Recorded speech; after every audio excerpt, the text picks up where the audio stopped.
Good morning, friends. I'm here in London this morning outside the Royal Courts of Justice in the Strand, where today Julian Assange is facing the first day of his two-day trial here at the High Courts in order to try and avoid his extradition to the United States. You can see there's a crowd gathering here outside the courts this morning. I've travelled up last night to be here, and we'll be covering the event from outside the court and providing updates after the event as well. So such an important day today.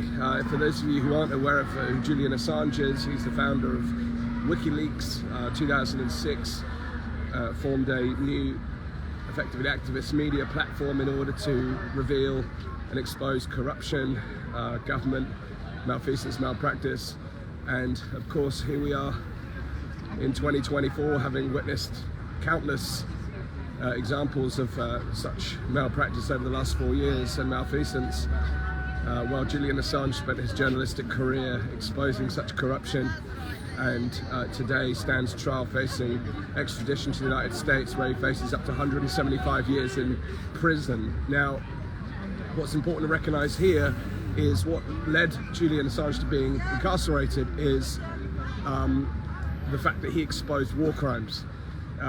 Now, it's not the war criminals on trial here today in London, it's the man who exposed the war crimes, and that to me is the greatest injustice in media history. And the reality is the CIA, the United States government, are unwilling to back down. They're unwilling to let this one slide, and they want to make an example of Julian Assange as a message to other journalists, other media, to say you don't mess with us. Now, the problem is when you exist in a world where governments can freely act with corruption and cover up their wrongdoings without the possibility of exposure, then we really do live in a sense of tyranny. And we could argue that there really is very few genuine journalists in the same way that we saw the work that Julian Assange has done, although COVID has certainly spawned a new generation of journalism.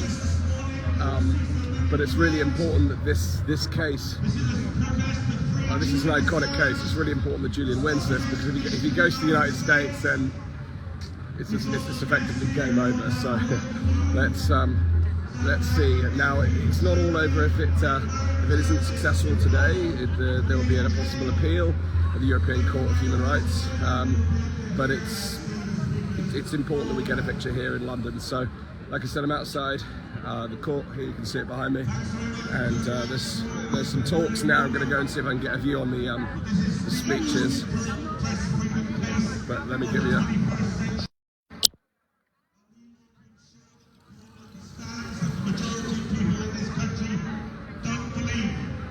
journalists should be jailed for telling the truth.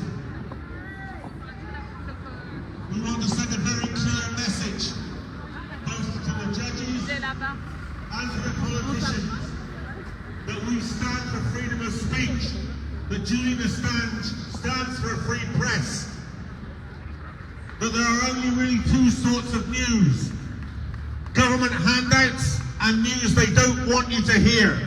And if you want to hear the news they don't want you to hear, we need journalists like Julian Assange. Yay!